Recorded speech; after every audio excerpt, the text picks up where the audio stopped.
వద్దా? మోడీ నిధులు ఇయ్యడా? మోడీకి ఓట్లు ఇయ్యలేదా? బీజేపీకి 8 సీట్లు ఇవ్వలేదా? తెలంగాణ నుంచి 8 మంది ఎంపీలను ఇస్తే 2 మంత్రులను చేసినామంటుండు, కానీ ఒక్క రూపాయి కూడా తెలంగాణకి ఇవ్వలేదు. ఇది దుర్మార్గం కాదా అని నేను బీజేపీ నాయకులను నేను అడుగుతున్నా. అందుకే మీకు ఓటు అడిగే హక్కు లేదు. తెలంగాణ ప్రజలు బీజేపీని బొందబెట్టాలి. బీజేపీ బీఆర్ఎస్ వేరు వేరు కాదు. వీళ్ళిద్దరిది ఫెవికాల్ బంధం. వీణా వాణి అని 2 తలకాయలు కలిసి బాడీ వేరుంటుంది, ఆడపిల్లలు ఉన్నారు. బీజేపీ బీఆర్ఎస్ బంధం కూడా విడదీయరాని ఫెవికాల్ బంధం. ఇవాళ బీజేపీకి వేసిన బీఆర్ఎస్ కేసిన ఒక్కటే, ఆ ఓట్లు తీసుకెళ్లి మూసీ నదిలో వేసినట్టే. ఎందుకంటే ఇవాళ ప్రభుత్వం అనేది ఉన్నది. 2 ఏళ్లే మనం పూర్తి చేసుకున్నది. ఇంకా 8 ఏళ్లు కాంగ్రెస్ పార్టీ అధికారంలో ఉంటుంది, తెలంగాణను అభివృద్ధి చేస్తుంది. ఈ అభివృద్ధిలో నిజామాబాద్కు ప్రత్యేకమైన స్థానం ఉంటుంది. నిజామాబాద్ నుంచే ఈ తెలంగాణ అభివృద్ధికి పునాదులు వేస్తాం. నిజామాబాద్కి ఎయిర్పోర్టును తీసుకొచ్చే బాధ్యత మా ప్రభుత్వం తీసుకుంటుంది. ఇవాళ ఆదిలాబాద్లో ఎయిర్పోర్ట్ తెచ్చినాం, వరంగల్లో ఎయిర్పోర్ట్ తెచ్చినాం, వరంగల్కి అండర్ గ్రౌండ్ డ్రైనేజ్ ఇచ్చినాం. ఇవాళ కరీంనగర్కి ఔటర్ రింగ్ రోడ్ ఇస్తున్నాం, వరంగల్కి ఔటర్ రింగ్ రోడ్ ఇవ్వబోతున్నాం.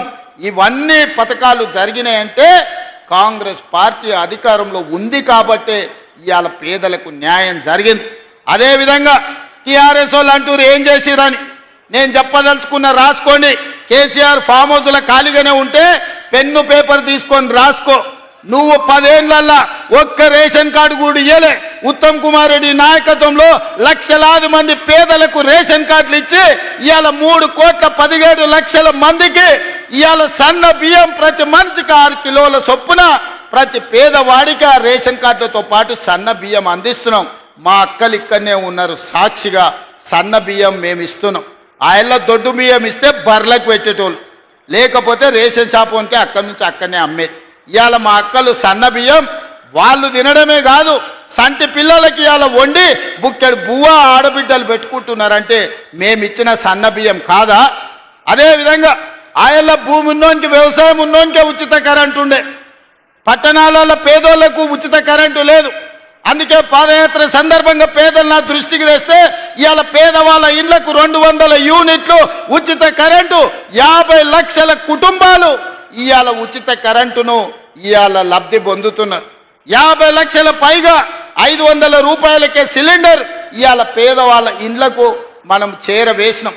అంతెందుకు మా అక్కలు ఇవాళ 2 ఏళ్లల్లా ఆయల్ల అమ్మగారింటికి పోవాలన్నా, లేకపోతే అమ్మవారిని దర్శించుకోవాలన్నా, ఇంటి ఆయననో కన్న కొడుకునో ఇంటి ఆయననో పైసలు అడిగితే ఇస్తే ఇచ్చినట్టు దసరా పండుగ కడితే ఉగాది పండుగ పోదుపో అనేటోళ్ళు. అవునా అక్క? నిజమేనా? ఇక వాళ్ళు ఏదన్నా అంటే మనసు బాధపడేది, ఎవరికి చెప్పుకోకుండా కిచెన్ రూమ్లో పోయి ఏడ్చి కళ్ళు దుడుచుకొని మళ్ళీ వండి పెట్టేది. అవునా? ఇవాళ ఇంటి ఆయన బావి కాడిపోతే మా అక్క అమ్మగారింటికి పోయి అమ్మని చూసి వెనక్కి వస్తుంది. పండుగ పూట ఉందంటే పిల్లల్ని తీసుకొని బరాబరు లక్ష్మీ నరసింహస్వామి పోవాలన్నా, భద్రాచలంలో రాముల వారిని దర్శించుకోవాలన్నా బస్సులో పోతుర్రా? ఎప్పుడన్నా ఈ 2 ఏళ్లలో ఒక్క రూపాయి ఎవరైనా బస్ కిరాయి అడిగినరా అక్క? 9,000 కోట్ల రూపాయలు మా ఆడబిడ్డల బస్ కిరాయిలకు నేను ఆయననే చెప్పిన, నా ఫోటో పెట్టుకొని ఎవరైనా బస్ కిరాయి కండక్టర్ అడితే మా తమ్ముడు పట్నంలో ఉంటాడు తెచ్చుకోపోరే అని ఫోటో చూపించమని మా అక్కలకు చెప్పిన. ఈ 2 ఏళ్లలో మా అక్కల్ని నేను అడుగుతున్నా, ఒక్కరైనా ఒక్క రూపాయి మిమ్మల్ని బస్ కిరాయి అడిగినరా? మీరు చెప్పండి అక్క. అడగలే కదా?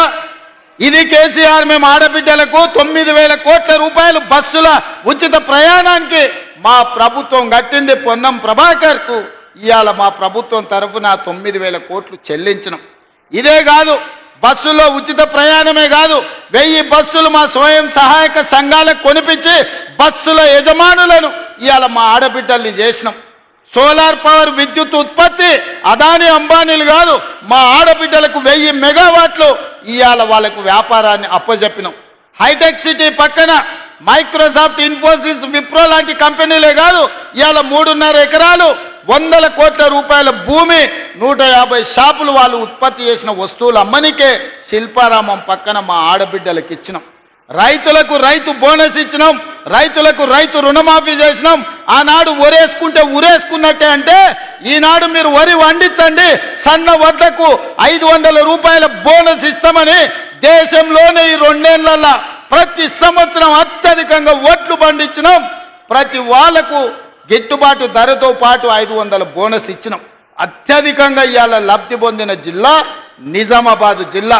ఈ జిల్లాలో పండించిన ఒట్లు దాయానికి గోడౌన్లే లేవని పెద్దలు సుదర్శన్ రెడ్డి గారు ఇప్పుడే చెప్పిండ్రు. నిరుద్యోగ యువకులకు 70,000 ఉద్యోగాలు ఈనాడు మేము లెక్క కట్టి ఇచ్చినాం. కేసీఆర్ నీకు అనుమానం ఉంటే ఫామ్ హౌస్ల నుంచి ఎల్పీ స్టేడియం రా, 70,000 మంది విద్యార్థులను ఉద్యోగాలు ఇచ్చిన వాళ్ళను తలలు లెక్క కట్టి లెక్క చూపితే ఒక్క తలకాయ తగ్గినా నా తల తీసుకుంటా. 70,000 ప్రభుత్వ ఉద్యోగాలు మేమిచ్చి చూపించినాం. గ్రూప్ 1 2011 తర్వాత పరీక్షలు 15 ఏళ్ళు పెట్టకపోతే పరీక్షలు పెట్టి ఉద్యోగాలు ఇస్తే కాళ్ళ కట్టెబెట్టి కోర్టులో లిటిగేషన్లు పెడితే నిన్న హైకోర్టు చెంప చెల్లుమని కొడితే 562 మంది గ్రూప్ 1 ఉద్యోగాలను నియామక పత్రాలు మేము అందించినాం. మా ఆడబిడ్డలు కానీ, రైతులు కానీ, నిరుద్యోగ యువకులు కానీ, అభివృద్ధి కార్యక్రమాలు కానీ, ఔటర్ రింగ్ RRR కానీ ఇట్లా చెప్పుకుంటూ పోతే ప్రతి అభివృద్ధి కార్యక్రమాన్ని ఈ 2 ఏళ్లలోనే మనం చేసుకున్నాం. అందుకే ఆ చిక్కుముళ్ళను అన్నిటిని ఒకటొకటి పరిష్కరించుకుంటూ ఈరోజు తెలంగాణ రాష్ట్రాన్ని అభివృద్ధి పదం వైపు నడిపించడానికి మేమందరం తీవ్రమైన ప్రయత్నం చేస్తున్నాం. నిండు మనసుతో మీ ఆశీర్వాదం కావాలి. ఈరోజు మీరు అండగా నిలబడితే తెలంగాణను అద్భుతమైన రాష్ట్రంగా, ఈ దేశంలోనే నెంబర్ 1 రాష్ట్రంగా తీర్చిదిద్ది Telangana is rising, come join in Telangana rising అని ఈరోజు తెలంగాణను ముందుకు తీసుకెళ్తాం. మీరు అండగా నిలబడాలి. నిజామాబాద్ జిల్లా నిండు మనసుతో ఆశీర్వదించాలి. వాళ్ళు వీళ్ళు ప్రలోభాలు పెట్టినా, వాళ్ళు వీళ్ళు ఏది చెప్పినా వినకండి. మీ సమస్యల్ని పరిష్కరిస్తా. మున్సిపల్ కార్పొరేషన్లో కాంగ్రెస్ జెండా ఎగరేసినాక మున్సిపల్ మంత్రిగా మళ్ళీ నిజామాబాద్కు వస్తాను. మిమ్మల్ని అందరినీ కలుస్తాను. మీతో కూర్చొని సమస్యల్ని పరిష్కరిస్తాను. మీరందరూ అండగా నిలబడాల్సిందిగా, నిజామాబాద్ కార్పొరేషన్ గెలిపించాల్సిందిగా కోరుకుంటున్నా. మీరందరూ సిద్ధమేనా? సిద్ధమేనా? సిద్ధమేనా? అక్కడున్న మా యువకులు ఏమంటలేరు? సిద్ధమేనా? సిద్ధమేనా? సిద్ధమేనా? సిద్ధం అన్నోళ్ళందరూ మా అక్కలు చేయలేతిరా. మీకేమైందా? ఎత్తురి చేయిపైకి మా ఆడబిడ్డలు చూడు ఎంత మంచిగా పాలపిట్ట లెక్క కనిపిస్తున్నారు. ఇందిరమ్మ చీర కట్టుకొని హెలికాప్టర్లు వస్తుంటే మా అక్కలు నడుచుకుంటూ వస్తే దసరా పండుగ నాడు పాలపిట్టల్ని చూసినట్టు ఉన్నది. మా అక్కలందరూ ఇంతమంది పాలపిట్టలు వచ్చినాక ఈ గెలుపు ఖాయమైన నమ్మకమైంది. చేయి పైకెత్తిన వాళ్ళందరూ నాతో పాటు కలపండి. జై కాంగ్రెస్, జై జై కాంగ్రెస్. హస్తం గుర్తుకే, హస్తం గుర్తుకే. ధన్యవాదాలు మిత్రులారా. గౌరవనీయులైన ముఖ్యమంత్రి గారి చేతుల మీదుగా మన గ్రామీణ అక్క చెల్లెళ్లకు 1614 సంఘాలకు 200 కోట్ల రూపాయల చెక్ అందించడం జరుగుతుంది. గౌరవ ముఖ్యమంత్రి గారు ఇందాకే చెప్పారు, తల్లులు చెల్లెలు అక్కల కోసం ఇందిరా మహిళా శక్తి కోసం 200 కోట్ల. అదేవిధంగా కాంగ్రెస్ పార్టీ జిల్లా అధ్యక్షులు నాగేష్ రెడ్డి గారు అందరూ కలిసి ఇంత బ్రహ్మాండమైన కార్యక్రమాన్ని ఏర్పాటు చేసి ఈరోజు నిజామాబాద్ మున్సిపల్ కార్పొరేషనే కాదు 7 మున్సిపాలిటీలలో కాంగ్రెస్ పార్టీ జెండాను ఎగరవేయబోతున్నామని చెప్పినందుకు మీకు అందరికీ మనస్ఫూర్తిగా ధన్యవాదాలు, కృతజ్ఞతలు తెలియజేస్తున్న మిత్రులారా, ఇవాళ ఈ నిజామాబాద్ జిల్లాకు ఒక గొప్ప చరిత్ర ఉన్నది. ఈ చరిత్ర గురించి ఈరోజు మనం మాట్లాడుకోవాల్సి వస్తే నా తెలంగాణ కోటి రతనాల వీణ అని నినదించిన దాశరథి ఈ నిజామాబాదు గడ్డ మీద పుట్టిన బిడ్డ. ఇక్కడి జైల్లో నుంచే ఆనాడు ఆ నినాదం అందించారు. ఈరోజు ఈ జిల్లా నాయకత్వాన్ని చూస్తే ధర్మపురి శ్రీనివాస్ గారు కావచ్చు, సంతోష్ రెడ్డి గారు కావచ్చు, అరుగుల రాజారాం గారు కావచ్చు, తొలి తెలంగాణ ఉద్యమంలో ఆడబిడ్డలకు బంగారం అంటే ఎంతో మక్కువ. కానీ 69 తెలంగాణ ఉద్యమంలో తన సొంత బంగారాన్నే ఉద్యమానికి దానం చేసిన సదా లక్ష్మి గారు ఈ జిల్లా నుంచే నాయకత్వం వహించారు. ఈ జిల్లా అభివృద్ధిలో భాగస్వాములైన పెద్దలు మండవ వెంకటేశ్వరరావు గారు ఈ ప్రాంత ప్రజలందరికీ సుపరిచితులు. నిజామాబాద్ జిల్లా నుంచి నీతి నిజాయితీ కలిగిన నాయకుల పేర్లు చెప్పండి అనంటే మండవ వెంకటేశ్వరరావు గారు, సుదర్శన్ రెడ్డి గారు లాంటి వాళ్ళు ఈ జిల్లా నుంచి నాయకత్వం వహించి ఎన్నో సంవత్సరాలు మంత్రులుగా పనిచేసిన మచ్చలేని నాయకులుగా పనిచేసిన నాయకత్వాన్ని ఈ జిల్లా ప్రజలు మనకు అందించడం జరిగింది. ఈ నేపథ్యంలో ఈనాడు జరగబోతున్న మున్సిపల్ ఎన్నికలకు సంబంధించి ఈరోజు విలక్షణమైన తీర్పు ఇవ్వాల్సిందిగా నిజామాబాద్ జిల్లా ప్రజల్ని నేను కోరుకుంటున్నా. మీకు అందరికీ తెలుసు, 2014 తర్వాత 2 సార్లు శాసనసభ ఎన్నికల్లో టీఆర్ఎస్ పార్టీ కేసీఆర్ గారు ముఖ్యమంత్రిగా బాధ్యతలు చేపట్టిండ్రు. అదేవిధంగా జాతీయ స్థాయిలో జరిగిన పార్లమెంట్ ఎన్నికల్లో 3 సార్లు నరేంద్ర మోడీ గారు ప్రధానమంత్రిగా బాధ్యతలు చేపట్టిండ్రు. 12 సంవత్సరాలు నరేంద్ర మోడీ ప్రధానమంత్రిగా, 10 సంవత్సరాలు కల్వకుంట్ల చంద్రశేఖరరావు గారు ముఖ్యమంత్రిగా బాధ్యతలు చేపట్టి నిజామాబాద్ మున్సిపల్ కార్పొరేషన్లో కూడా 2 సార్లు టీఆర్ఎస్ పార్టీని ఇక్కడ గెలవడం జరిగింది. నిజంగానే సమస్యలను పరిష్కరించి ఉంటే నిజామాబాద్ జిల్లాలో, నిజామాబాద్ నియోజకవర్గంలో, నిజామాబాద్ మున్సిపల్ కార్పొరేషన్లో ఈరోజు చెత్త కుప్పగా మారి మురికి కూపంగా మారుండే పరిస్థితులు కావు.